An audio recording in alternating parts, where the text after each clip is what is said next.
2024-25 session থেকে ঢাকা বিশ্ববিদ্যালয়ের অধীনে থাকছে না 7 কলেজ।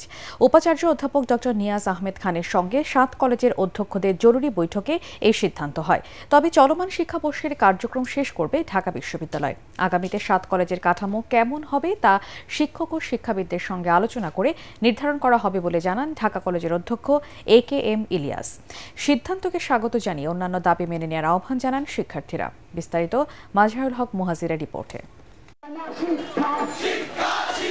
রাজধানীর 7টি সরকারি কলেজকে 2017 সালে জাতীয় বিশ্ববিদ্যালয়ের অধীন থেকে ঢাকা বিশ্ববিদ্যালয়ের অধিভুক্ত করার পর থেকেই সংকটে শুরু। নানা জটিলতা শেষে প্রায় 1 দশক পর ঢাকা বিশ্ববিদ্যালয়ের অধীন থেকে বেরিয়ে এলো রাজধানীর 7 কলেজ। ঢাকা বিশ্ববিদ্যালয়ের উপাচার্য ও 7 কলেজের অধ্যক্ষের বৈঠকে সিদ্ধান্ত হয় 2024-25 সেশন থেকেই তা কার্যকর করা হবে।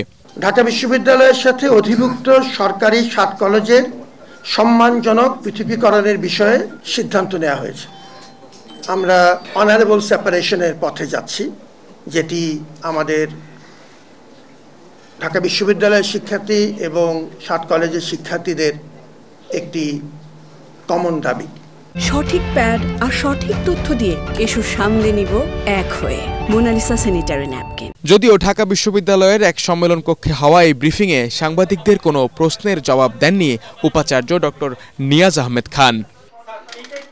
এদিকে ঢাকা বিশ্ববিদ্যালয় ও জাতীয় বিশ্ববিদ্যালয়ের বাইরে 7 কলেজ নিয়ে আলাদা একটি কাঠামো গড়ে তোলা হবে বলে জানান ঢাকা কলেজের অধ্যক্ষ AKM ইলিয়াস। শিক্ষাবিদ যারা আছেন আমাদের দেশে বরেণ্য শিক্ষাবিদ, তাদের সাথেও কথা বলবেন, বলে তারা একটা সুচিন্তিত সিদ্ধান্ত দিবেন, যেটা হলো এই 2 বিশ্ববিদ্যালয়ের বাইরে আরেকটা কাঠামো দাঁড় করাবেন।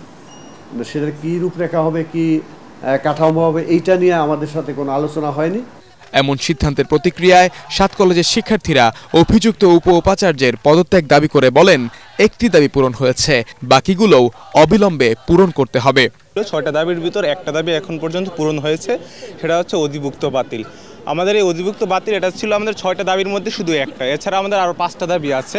যখন আমাদের এই সবগুলো দাবি পূরণ হবে তখনই আমরা শান্ত হব। সরকার অবশ্যই পজিটিভ বিষয় হিসেবে নিবে, অলরেডি নিয়েছে, অধিভুক্ত বাতিল করেছে। এবং আমরা বিশ্বাস করি বর্তমান যে জার্নি শিক্ষার্থী আছে তাদেরকে নিয়ে সরকার ভাবতেছে তাদের কি হবে, এমনি লুট বাণিজ্য হয়েছে, এর তদন্ত হওয়া উচিত। মূলত ঢাকা বিশ্ববিদ্যালয়ের উপ উপাচার্যের বাসভবন ঘেরাওয়ের ঘোষণাকে কেন্দ্র করে রোববার রাতে ঢাকা বিশ্ববিদ্যালয় ও 7 কলেজের শিক্ষার্থীদের মধ্যে সংঘর্ষের ঘটনা ঘটে। এতে আহত হন প্রায় শতাধিক শিক্ষার্থী।